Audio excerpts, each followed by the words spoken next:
Guys, just so you guys know, so you only need one more for quorum, but if you guys have no resolutions to pass, you guys can start your meeting.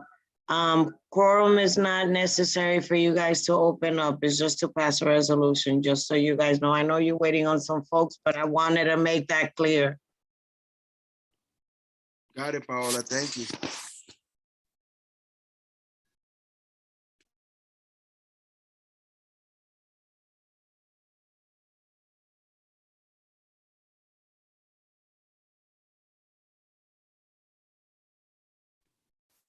I'll say another minute or so, and then we'll get going.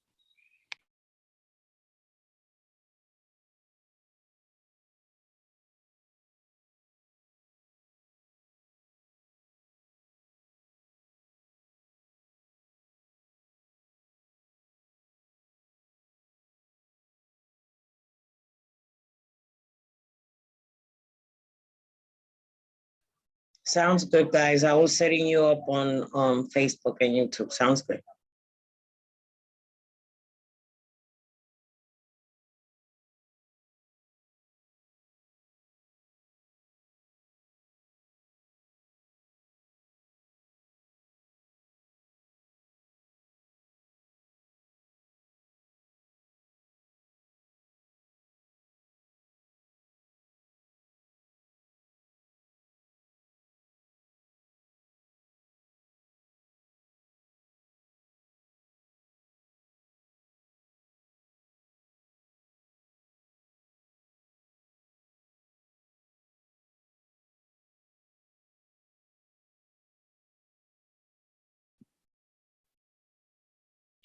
Okay, I see there's still more people on the attendees list coming in.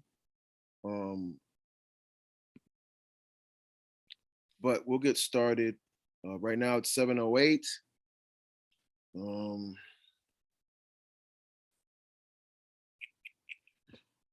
the business development's June meeting, we will start. Simada, you have any issues with the agenda? No, I'm looking forward to the topic. Thank you. Alrighty. So today we are focusing back on cannabis and its effects on our community, Washington Heights and Inwood, and then of course the effects on the outer communities that we also share space with, Harlem and the Bronx. Today we have Franklin Hernandez. I'm sorry, Franklin Henderson, sorry. He is part of the New York City Growers Processors Association. He is a social equity committee member. He's gonna kind of go over what it is to be a grower in general in Canada for cannabis. What are some of the tools you're gonna need if this is an option for you as far as entry into the cannabis industry, and be a grower here from Washington Heights. Franklin is gonna help us kind of navigate those waters and kind of help us, give us another option. Franklin, the floor is yours. Thank you again for joining us, man. I look forward to this information.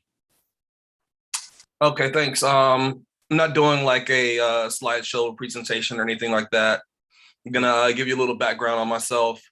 I originally was trained as an artist, went to art school, came out, decided I wanted to do music, lived in New York City since 2000, and produced and engineered music and worked in a lot of studios. And inside the art world and inside the music world, the cannabis world has always kind of been, like I like to say, Russian doll nested inside of those other industries. So I've always had a relationship with cannabis, and as a bit of a hustler, and as well as consuming it in artistic spaces, etc. So in 2014, Colorado legalized for adult use. I was out there for the Cannabis Cup with High Times 40th anniversary, and there was everyone from old hippies to Rastas to every color, creed, nationality, age, level of ability, some people in wheelchairs with their caretakers, etc. And, scientists, engineers, lawyers, business people, inventors, as well as agriculturalists and growers. And I was like, wow, this is going to be a real industry. And this community is my community. I feel right at home. These are my people. So I came back to New York right after that. And 2 months later, I had like an underground grow going here in New York City, in Brooklyn. And then I got some experience. And through that experience, I was able to update my resume, and I got my first job in California and moved my wife and myself and my dog out to California in Mendocino County, which is the Emerald Triangle and the largest producer of cannabis in the United States, as well as kind of like the Mecca in the United States for cannabis, the way Amsterdam was for Europe. Out there, I got a really immersive experience over 3 years. I worked with a team of other growers, and we won several cannabis cups or emerald cups for flower that we produced.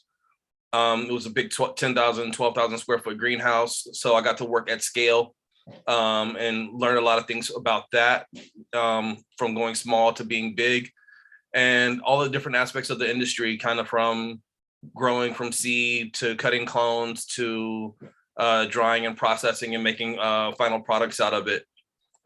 Later, that my job experience there brought me back to New York City. I worked for Cornell University Cooperative Extension, and so with that program here in New York City, I teach hydroponics and aquaponics to high school students, teaching them how to grow their own food and sustainability and resilience in our food system. And learning science, technology, engineering, and math using the hydroponics and aquaponics as a vehicle for that.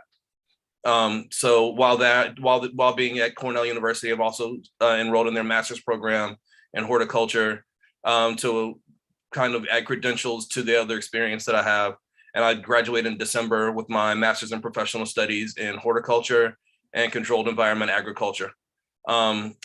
As Francisco mentioned, I'm also on the New York Cannabis Growers and Processors Association, which is a trade organization that represents everybody that grows hemp or cannabis in New York State, medically or otherwise, and a lot of the other ancillary businesses attached to that. Within that trade association, there's also a social equity committee with myself and about 15 or 20 other members who are staying up to date, informing each other, and pushing for social equity in New York State in a way that we see is going to be just. And so as an organization, we do some lobbying in Albany and give some comments and feedbacks professionally about how we would like to see the regulations changed and what things we think will help the regulations be successful here in New York State. So from there, I think we can open it up to people's questions, what they would like to know about cultivation, and we can kind of take it from there. That way I'm not giving people information that is rudimentary if they already know it, or talking about something that may be like over someone's head if depending on people's level. So Cool. Anybody has questions, I'm open to that. All right, so we're gonna I have some questions. Yeah. We'll open it up to the rest of the board, and then after that we'll go to some of the any of the attendees that might have a question. We'll open it up to them as well. So question, what does social equity look for a grower here in New York City specifically? What does that look like? Well, social equity is a term that is being, I think, a little bit overused, but I think what's more important is impact. Like, how does this impact our communities? And for me, social impact would look like Black and brown people who were most targeted by law enforcement during the Prohibition era, to not only be retailers, but also producers within the cannabis space, so that we own the means of production and not just that we can sell or buy in the marketplace. Okay. My quick follow-up. What should we be asking and fighting for in Albany as far as what social equity looks like tangibly for people who want to get into growing, who want to get into processing? What are some of the things we should be asking for that's going to help, help people kind of elevate? I mean, one of the biggest things is going to be finding space, like upstate New York. The price per acre, if you get as far as close to the Canadian border, you can get 100 acres for a couple $100,000, and you can't get a studio apartment in New York City for $300,000. So having access to space to grow for cultivation is going to be really big. I think access to rooftops is going to be a big ordeal also, or a big opportunity that we want to try to take advantage of. One of your greatest costs as a grower, a producer, is going to be energy costs and labor. And both of those things are going to can be mitigated some when you have the right systems in place. And I think greenhouses on rooftops is an opportunity for us to leverage and be able to, bring our cost per pound to produce cannabis in New York City down to a rate where it can be competitive with producers in other parts of the state. Wow. Okay. Simari, you have any questions? I don't right now. I see some in the chat though. Okay, Simari, you want to go through some of the chats, and while somebody does that, if anyone wants to ask Franklin something, directly, please feel free to, wave or put it in the chat, or just signal to us, so I'll call you out. Okay, thank you, Francisco. So Franklin, I see here in the chat, I know you mentioned some challenges, but the question is, what were other major challenges you faced in starting your growing business? For me, when I was just growing and learning, the biggest challenge is honestly electricity. That, like, finding a space in New York City that can handle all of the equipment that you need. Once you buy the equipment, you now have to power it. That may involve getting electricians in, et cetera, et cetera. In the black market, when it was illicit, it was much harder to do. It's going to be much easier now, but the cost of electricity is still a barrier. And then as far as the information and all of the materials that one would need to grow, that stuff is so much easier to access now that it's really on a small scale, it's really accessible. As you start to scale up and get bigger, you really have to think deeply about how you're going to make balanced out systems that let you work within your budget. So the other real constraint is budget and not going overboard with materials and inputs like soil, like nutrients, pesticides, et cetera, depending on what the situation or what your growing situation is like. Thank you, Franklin. And the next question here, you mentioned the trade school you went to here in NYC. What was the name of it? Oh, I didn't go to a trade school. I'm a part of the trade organization, New York Cannabis Growers and Processors Association. Thank you. And if you're willing and able to, would you be able to provide a mentor program for people willing to learn more about the business? I am not in position to yet. As I grow my business, I definitely want to be able to take on interns from different universities around New York City to give people real hands-on experience in the industry. Thank you. And can you speak more about regulations, what they're looking like in terms of indoor growing? We heard that they were capping the number of lights that you can have. And how is this possible in a state that has limited growing seasons? At the moment, I believe that the limit on lights is just for greenhouses, for the people who are already hemp producers for the conditional license. So a lot of the conditional license regulations is online already. Because some of the license have already people have applied and licenses are already going out. So all of that stuff is online and can be reviewed. And those are the basic guidelines for the conditional license. And it'll probably, the regular license will probably look a lot like that. But we still have to wait and see. Things could change between now and the time they get it written. Okay, So, thank Somebody, let's put a pause on the chat questions real quick. We have a Jackie Tessman who wanted to ask a question. Hi, thank you. It was too long to put in the chat. Good evening, everybody. Franklin, okay, this is the retail part of this is relatively new to me, so just bear with me if you can. So you would be a wholesaler, I'm assuming. Am I correct in saying that? Like you would sell to smaller stores, or you would grow and then sell to smaller stores?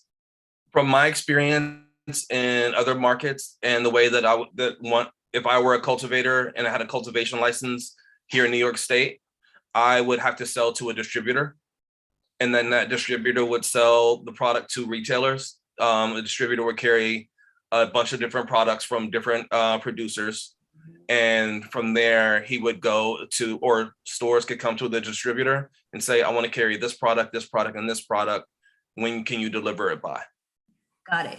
And the next question I think is more for the business community, but are there going to be, as far as businesses who will eventually start selling, is there going to be a license involved? I mean, is the community board going to have to approve, or how is that going to work? Do you know yet, or is it too early to decide that? From what I understand, there's going to be retail licenses. So to have a retail dispensary in New York City and have legally be able to grow, to sell cannabis products, you're going to have a cannabis license in New York State. Okay, so I'm sorry, a retail license in New York State.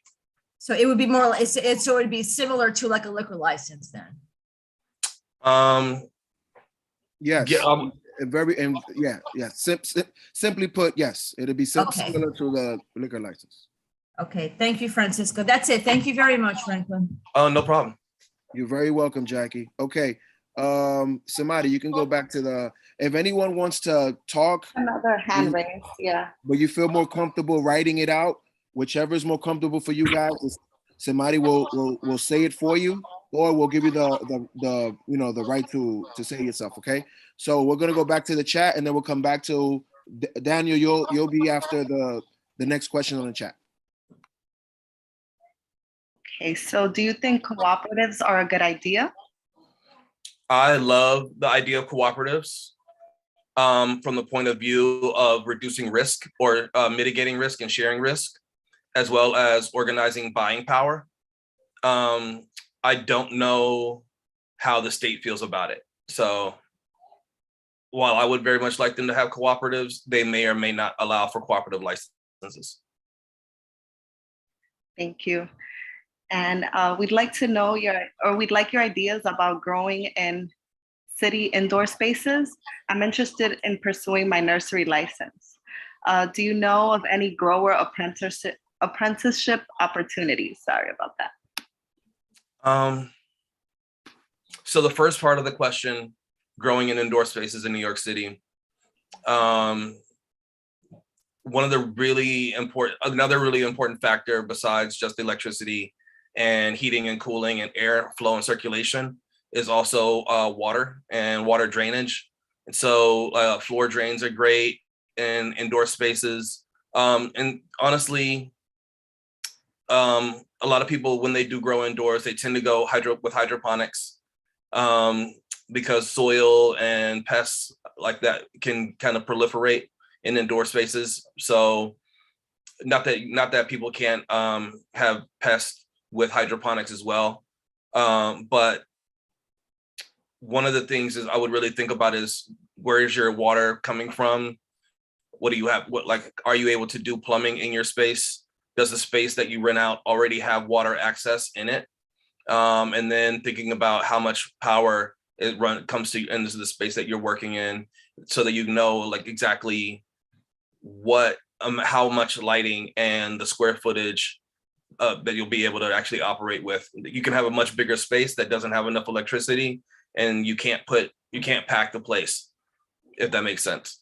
So the other thing is, I think that a lot of people should really, I sound like a broken record, but greenhouse spaces and rooftops, or outdoor spaces that can have greenhouses or hoop houses or something to that can be protected, empty lots, etc. I think people could really consider those as options also, not just indoor spaces. Wow. Okay. Daniel Brown. And then as far as the apprenticeship programs, I would check in with the New York Cannabis Growers and Processors Association. I believe there are some members of the organization that already have their licenses that are open to mentoring and teaching other growers. Awesome. Hey, how you doing, guys? My main question, you answered a lot of my questions just now, but I had a question about if I had tech that I wanted to service the cultivating sector of this industry with, what would be the best ways for me to go about that? And the tech that I have is like drip irrigation trays that enhance, and not only enhance, they eliminate some resource problems, or like pesticides and weeding and stuff like that. How do I go about connecting with everyday cultivators that I could actually share this tech with? So along with the trade organizations like New York Cannabis Growers and Processors Association, I would also go to all of the conferences. There was one just this past weekend for Cannabis World Expo, or Cannabis Business Expo at the Javits Center, as well as throughout the state and around the country. There's more and more people gathering in groups, and a lot of those people are cultivators, and it's a great community. So you want to talk directly with the people that are going to be your customers. So where can I find like a list, or maybe just like a blog of upcoming events? So I know about some events through the New York Cannabis Growers and Processors Association. And then because I've just been growing for a while, the people that I follow on Instagram I'll see when people are doing things, or going to expos, or going to meetups or get-togethers or different things like that. So yeah, just start to cultivate your social media, your LinkedIn, and everywhere that you would normally try to find people that you want to connect with. And yeah, do it organically. I don't know if there's just one source to find all of the growers, other than maybe finding out who has licenses here in New York State. And then, how do you do that? I do not know the answer to that. All right, no problem. Thank you. Yeah, that's just a matter of research. That's a research thing. All right. So we'll do Annette next. I see her hand raised. Hi, thank you so much, Franklin. You've provided some great information.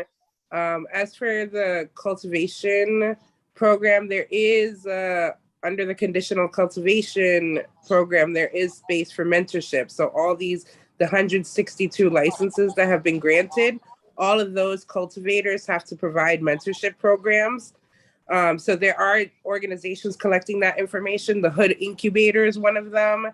Uptown Cannabis Coalition is another. We have it on our link tree. So if anyone's interested in those cultivation opportunities, you can tap into those two organizations and put your information in, because they're definitely starting a pipeline for those people. I just wanted to throw that out there.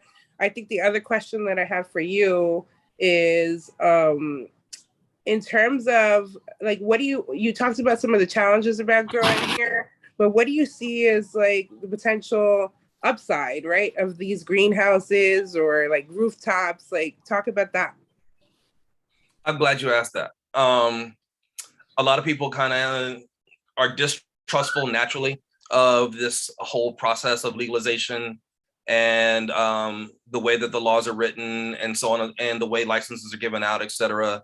But I think while we're still small, and for everyone out there who may be starting off with not a lot of money or whatever, starting off small and being dynamic, and then having a really good relationship with your customer base so that you can customize and give your customer base what they actually really want, I think is much more important than being really big, mediocre, and growing a bunch of product that nobody wants to buy. So I think that the upside is that with us starting small, maybe having some smaller footprints, we'll have custom and craft products that really speak to the customer base here in New York City. Really understanding the customers and giving them the best experience. That's really such an amazing point, because like let's be real, New York City, #1 cannabis consumption market in the world. Like, and I think that leads into like the micro business license and the opportunity there. Do you want to speak to that a little bit? Because there's cultivation involved there too. So we talked before about if you're a cultivator on a large scale, you're going to end up selling to a distributor. When you sell to that distributor, you're going to be selling at wholesale, which means that you may be able to sell your product at enough of a markup to make a profit. And that's a maybe. That's not guaranteed. Secondly, micro licenses mean that you can grow your product, you can process your product into value-added products if you like, and then you can distribute that product and retail that product yourself, which means that you're going to have a much higher markup for that going as a manufacturer or producer. That's then going all the way to retail directly to the customer. The direct to customer model will give you your greatest profit margin, even though you may not do the same amount of volume that someone else does. And because you're also in contact with the customer, find out what the customer likes, get customer feedback, get customer testimonials, and build much more sustainable businesses. And those more of those micro businesses we have, the more diverse of an ecosystem we're going to have within our cannabis market. I love that. Thank you. Thank you, Annette. And the next question here is, what is the biggest misconception or thing people overlook when transitioning to growing at scale? My biggest eye opener going into growing at large scale was the bigger your grow is, the more money you have to spend just to produce your product. That whether you're, building big greenhouses, whether you're doing it outside in the field, whether you're laying out irrigation or, fertilizer, soil, amendments, etc., labor, everything multiplies. So yes, you have the ability to grow much more plant material, much more biomass, but all of your costs scale with it. And so it's a bit of a hedonic treadmill, and that like as you get, I'll spend $100,000 to make $30,000. Then I spend, so because you make $130,000 back. Then you spend $200,000 and you make an extra $60,000. But every time you want to make more money, you also have to spend more money as you get bigger. And you can try to shave down some of those costs or try to leverage some of those costs, but you have to be pretty economical for yourself and not sacrifice the quality of your product at the same time. You don't want to just get big and then make a product that's mediocre that no one wants to buy. So, Simari, before you continue, for anyone that just came in the chat, just want to let you guys know that you're able to type in your questions and Simari will say them to Franklin, or you can raise your hand and we'll get you and you can ask Franklin directly. And I also want to say to anyone in this chat that is new to cannabis and wants to break in and meet people like Daniel that was saying earlier, like where can he find the processors and the cultivators? Annette mentioned the Uptown Cannabis Coalition.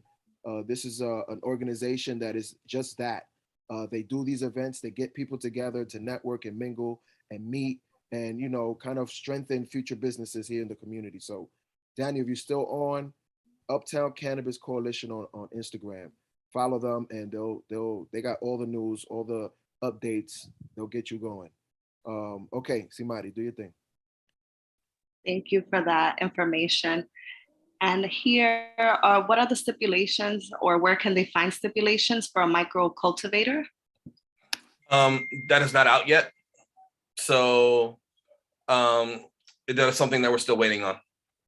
So I would check back with the Office of Cannabis Management website on it pretty regularly and follow like the Twitter, the Instagram, LinkedIn, etc.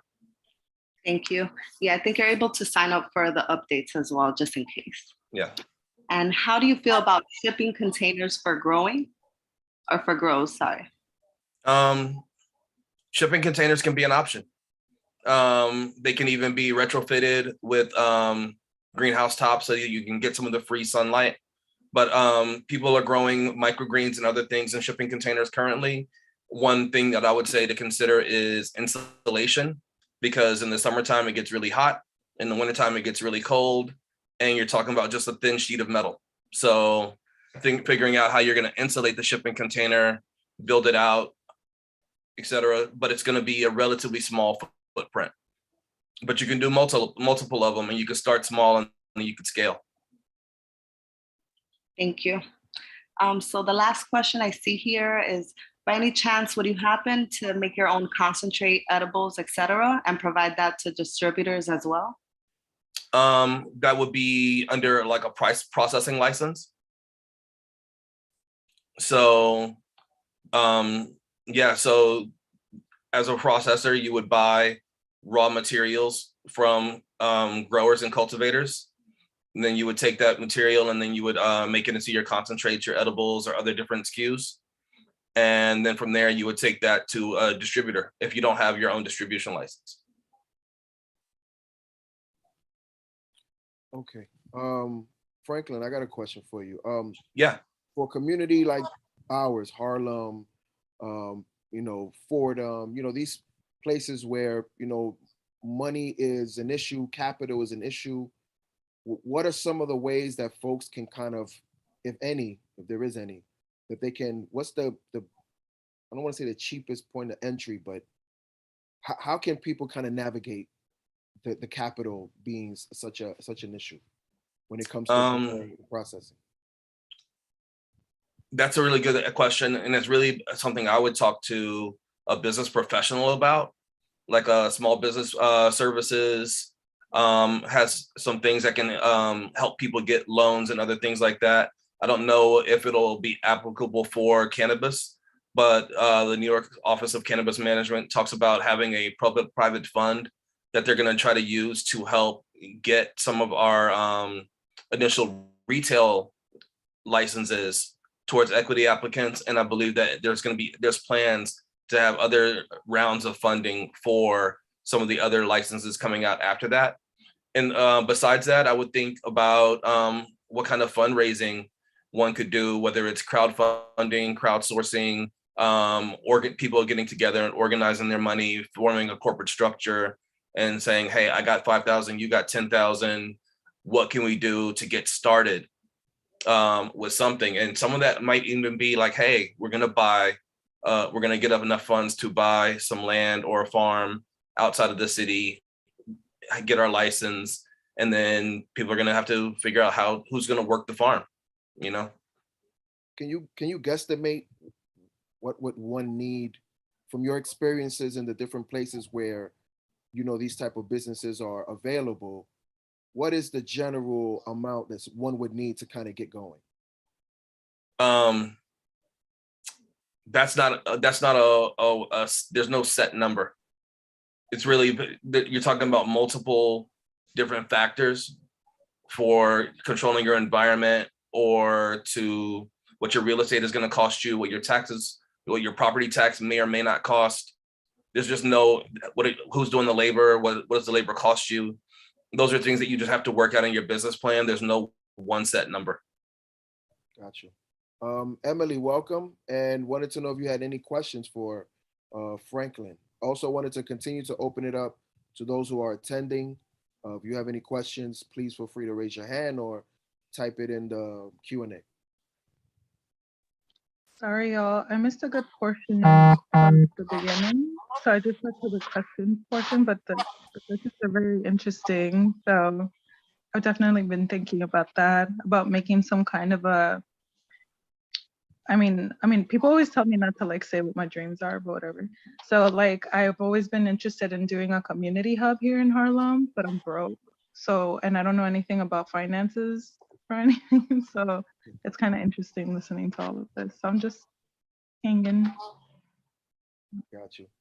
Thank Okay. you, Emily. Go ahead, So Simone. the next question here I see is, do you like organic or synthetic growing? Or is there a preference? I have my own preferences, but I don't like to push those biases on other people. I like living organic soil, but that's me being a craft and small grower. And I have my own reasons why I find it beneficial, but there are other situations where it may not be the best situation for somebody who may, have a really large scale grow that is that high production and high turnover that won't allow for organics per se. Thank you. What type of partnerships would you recommend in starting the business?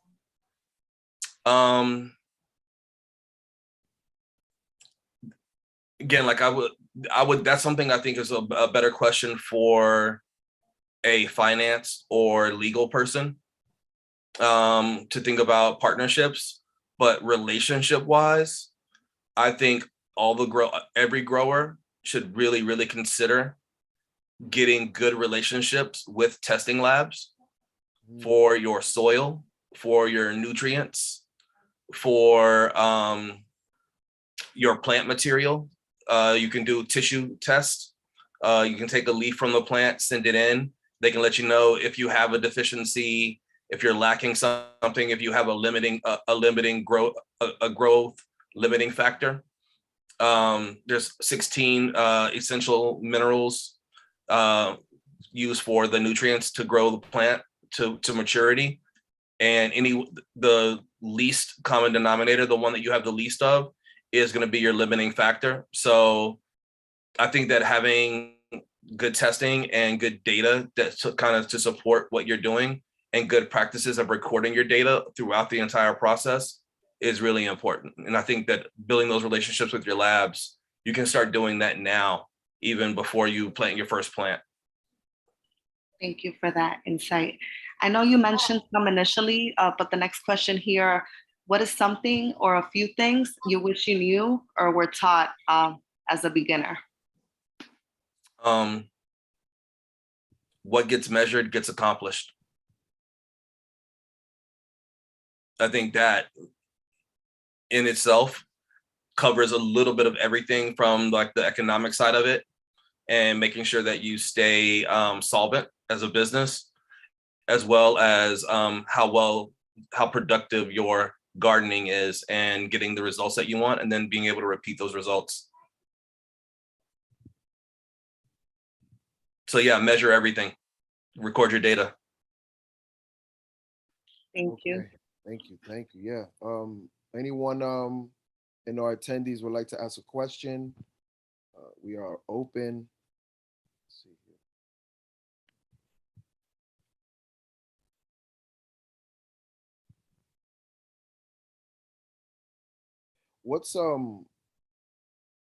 What's the difference in, as far as like, it's kind of more like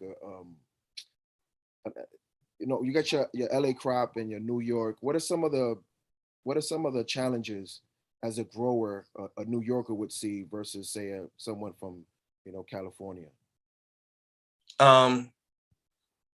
They're two completely different environments. Right.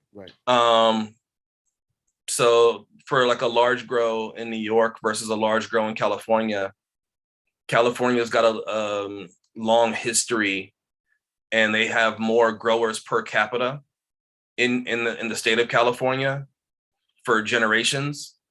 So the finding workers that have the reticent knowledge is going to probably be easier for them at scale.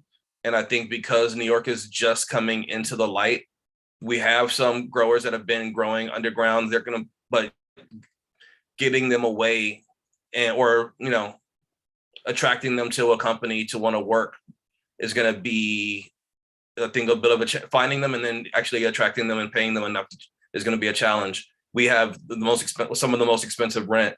So a living wage in New York City is going to be hard to be able to pay if you're in the world of cultivation.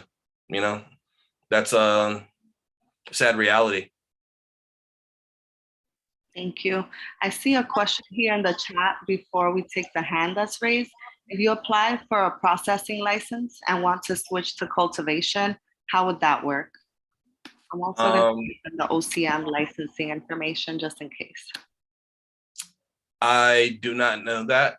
And I don't know that you can. From what I understand, the way it's structured at the moment, that you can only have one license and the licenses don't cross over. But the micro license would let you cultivate and process your own material. So it might be that the micro license would be the better alternative. And then if one decides that they want to only do processing or only do cultivation, then they may want to apply for that license at that time.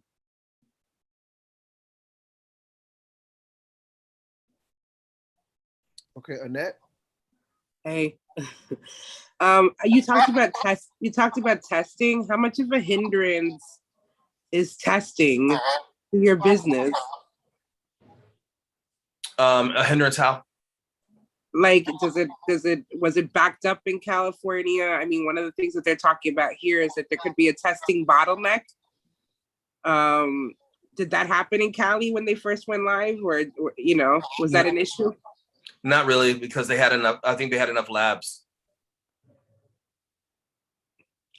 I never experienced an issue with it while I was in California. It's good. Maybe a big opportunity for folks here.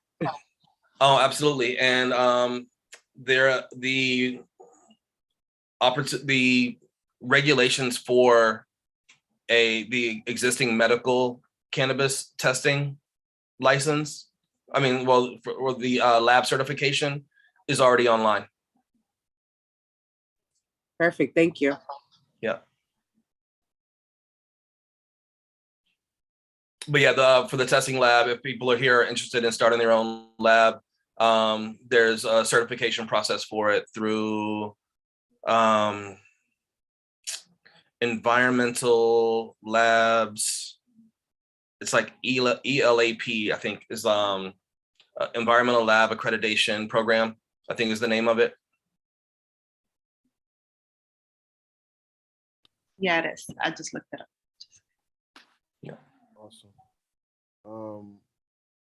Any other questions? Yeah, there's a set number of things that are of parameters that are tested for the medical cannabis in order for it to go to retail, and they let you know within the certification process, they let you know which of those tests, which of those tests they accept.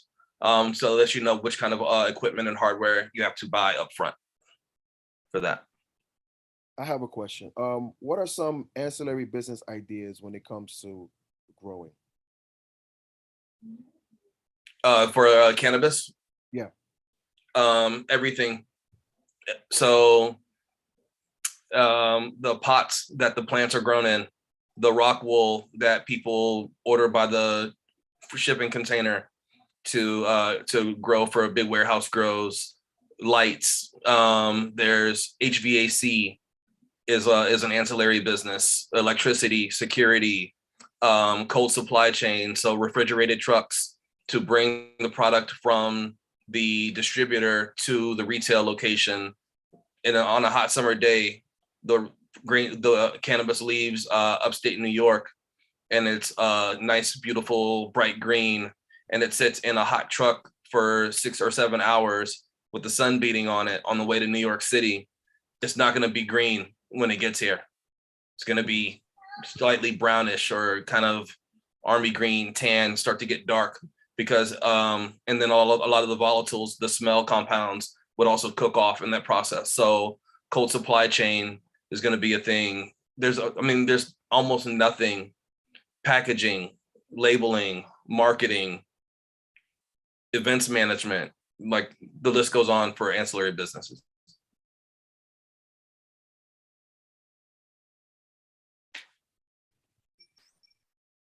Go ahead, somebody. I think we have some question in the chat.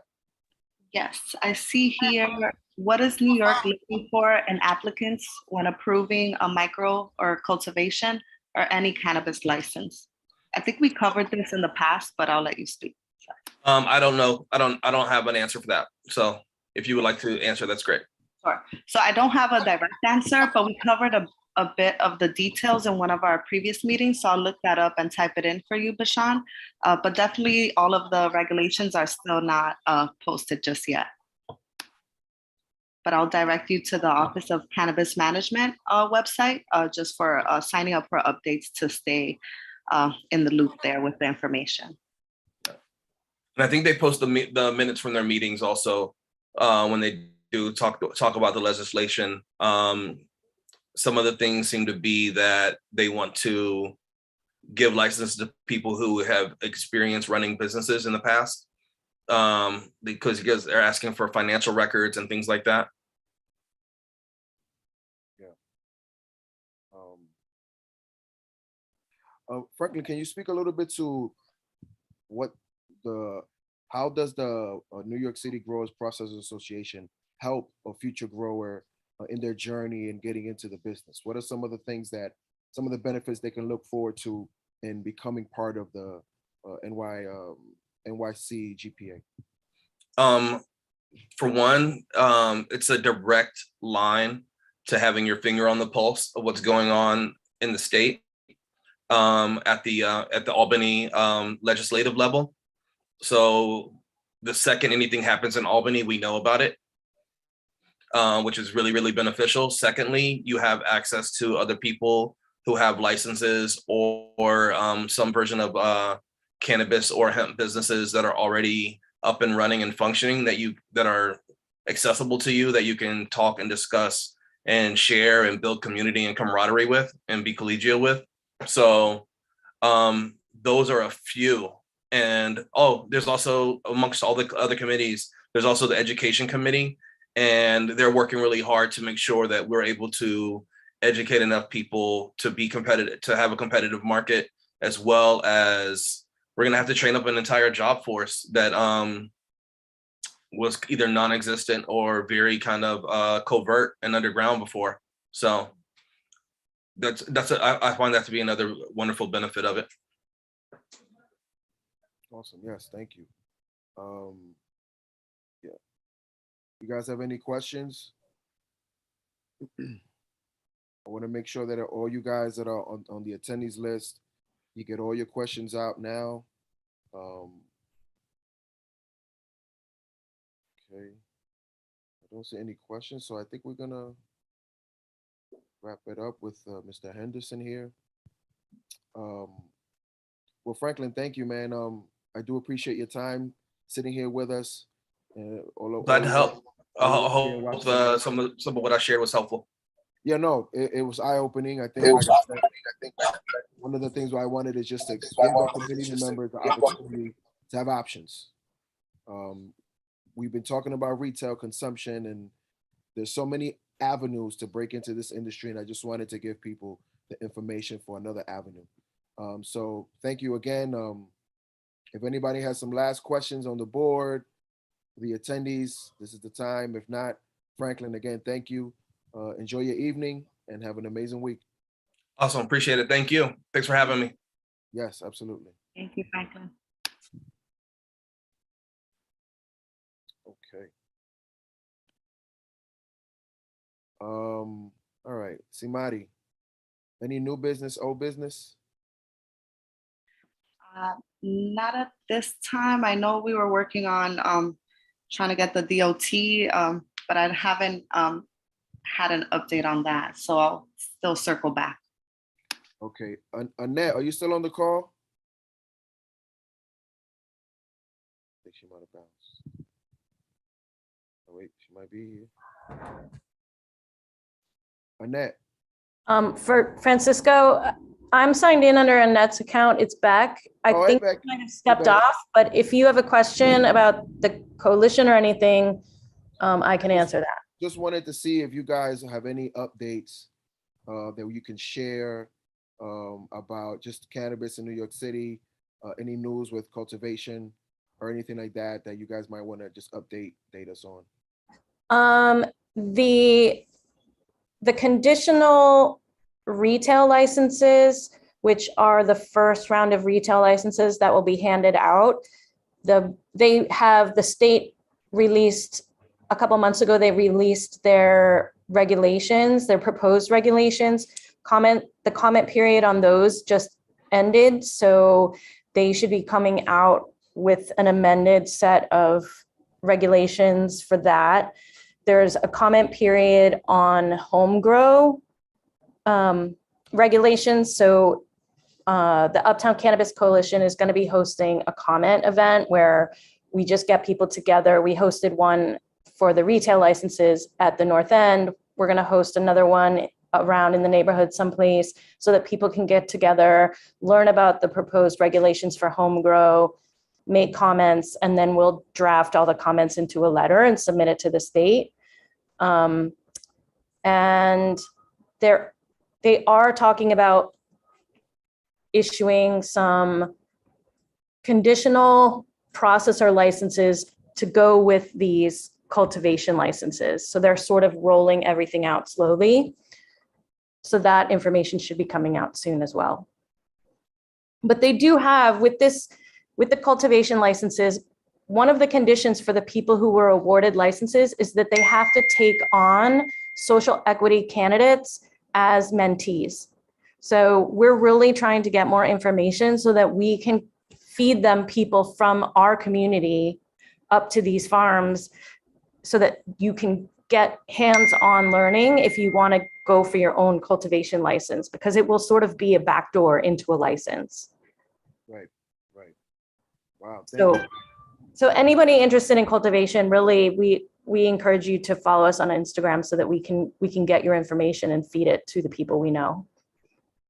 Uptown Coalition, guys. Uptown Cannabis Coalition. Uptown Cannabis Coalition. Yes. Thank you Yeah, again. can you write it in the question, in the Q&A? Yeah, and you have to type it all the way in because I'll put the email in also because Instagram is sort of shadow banning us. Thank you. That's another issue that we're gonna have to get to at some point. Okay, so back again, thank you so much for that information. No new business, no old business. So can I get what is that thing? What do we do to shut this down? A motion? Yeah, can I get a motion to adjourn? I motion to adjourn. I don't know if we do a second. We don't even have enough people to do it. I think Emily's here. Oh yeah, Emily. Emily, follow your dreams, girl. Oh, I thought it was only supposed to be members of the business, but yeah, I second the motion to adjourn. As long as you're a board member, it's all good. Okay. Okay. Well, thank you, beautiful people. I will see you in September. Enjoy your summer. Enjoy. Peace and love. Take care.